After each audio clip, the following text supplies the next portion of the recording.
Hello dear backpackers, this is a video review of a DARE2B Jacket Occlude. Objectively, although deeply personally.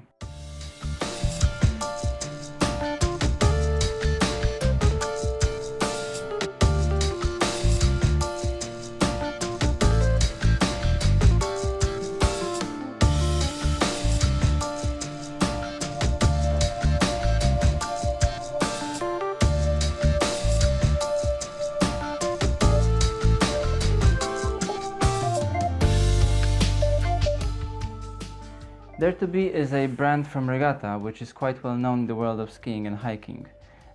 This particular model, however, is made mainly for hiking in medium temperatures. I would say with a decent sweater underneath, it would be good up until about 0 degrees. So let's take a look at the jacket's design, looks, materials and the overall usability. The jacket is made of ARED VO2 stretch 15,000 material. Let's try to decode this. The 15,000 probably comes from the 15,000 mm hydrostatic head water resistance rating.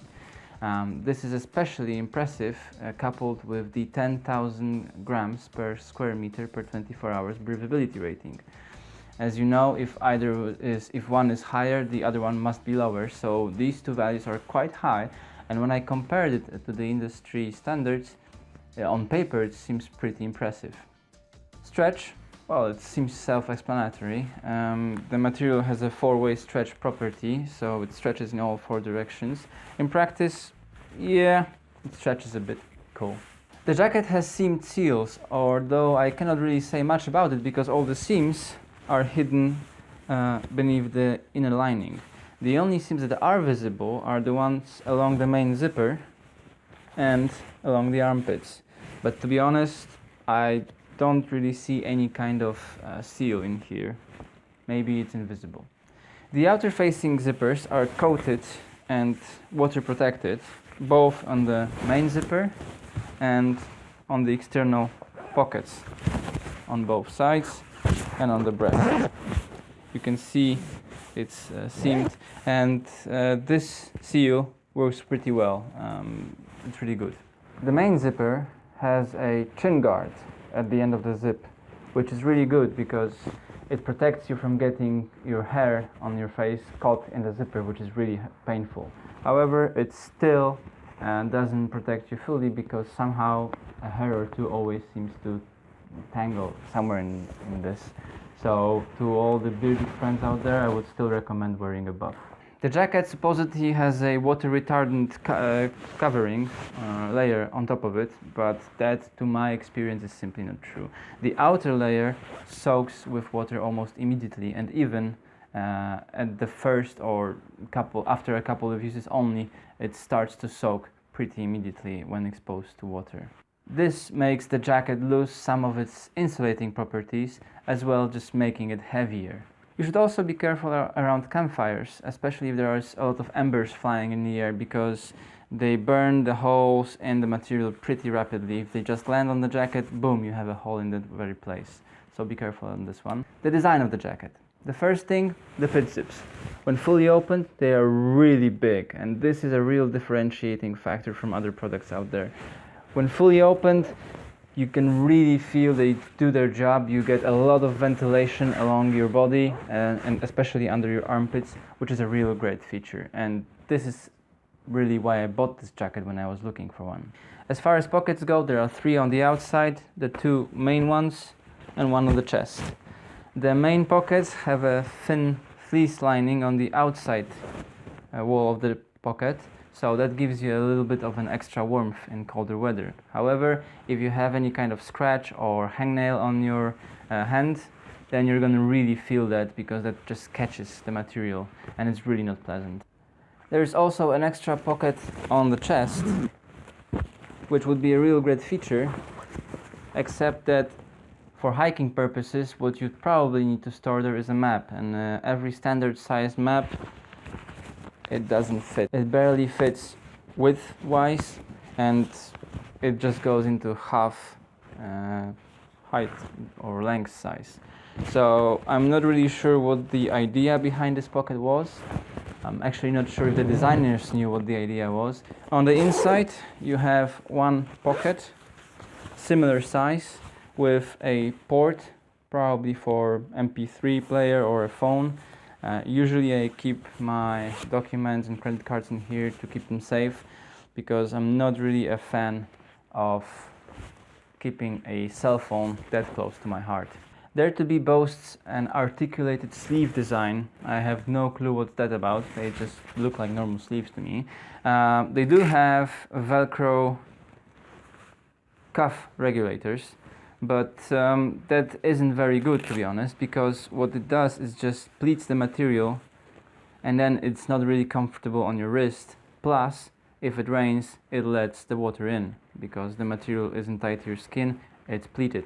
So not a very good feature, but it's there, and it's useful if you want to keep some extra warmth to you in a colder environment. The hood is three-way adjustable. You have the main cord on the top, which basically reduces the overall volume of the hood, and you can release it using a buckle in here. And also you have a cord to reduce the front opening in if it rains and it hits your face, and you regulate it by the two loops that are on the either side of the cord. It's not that intuitive, to be honest. There it is, and you can just cinch that down. Now the release for this thing is hidden in small buttons right next to the loops, so you have to find them, feel them, they are not visible, and just press them on, but then the hood releases quite nicely. The hood has a small bill with a semi-rigid wire sewn into the outside, so you can sort of regulate the shape of it, and it maintains its shape, but you cannot secure the bill in a fully upright position. After a while it just drops down and, well, it's there.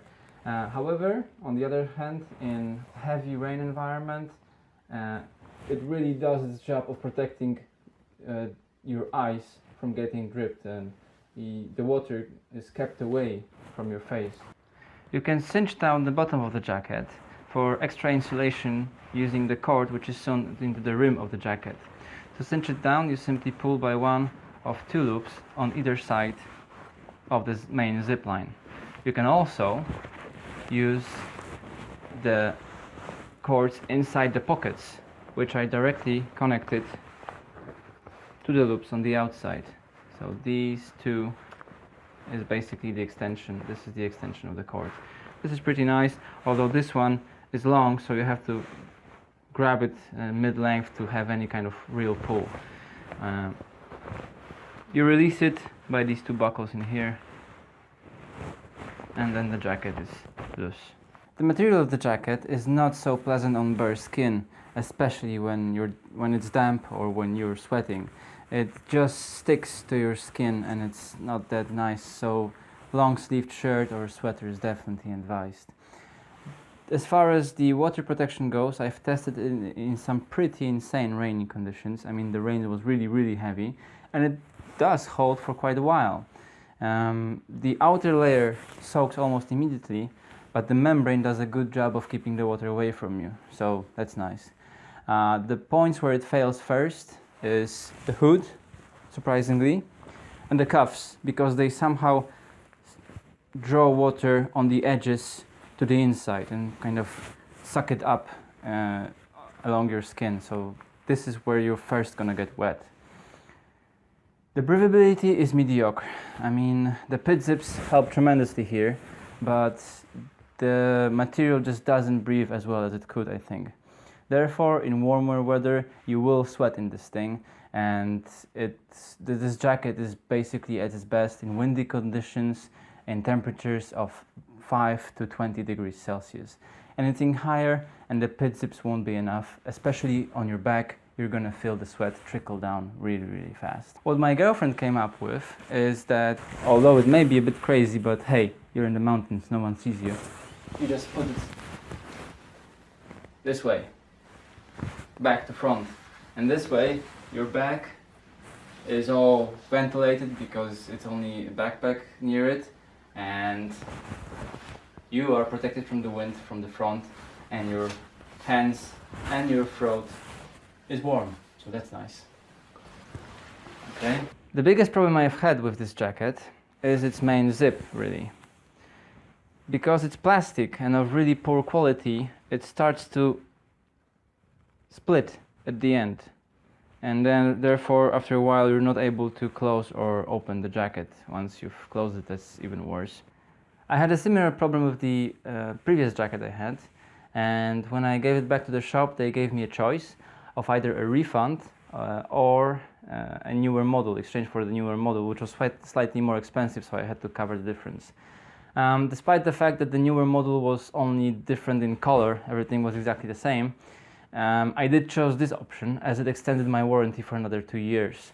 And now, the second model I have, this is the second one, the same thing happened to the zip as you've seen. So it's not really a good zip and it will fail probably in this model of the jacket. Overall, I'm not really happy with the product. The main problem is the weak main zip, which failed on me twice in 2 different jackets. Apart from this seemingly disqualifying issue, there is also not very pleasant material and lack of thought in some of the features, like the external breast pocket. Obviously it's being balanced by some good things like the big pit zips, which really help to ventilate when you're hot. Despite all this, the fact is I've been using that jacket for 2 years now, and I'm using it daily, and I practically never go hiking without it. It's been with me on many trails, including long through hikes like the one on GR20 in Corsica or Beskidy in Poland. I guess I've learned to accept its weaknesses while using its strengths to the maximum. So far I could rely on that piece of garment to keep me from cold, wind and rain. That being said, for its price point, it could and should be better. If you have any comments or questions, don't be shy, fire away. Thank you for watching this DARE2B jacket review, and I hope it proved useful.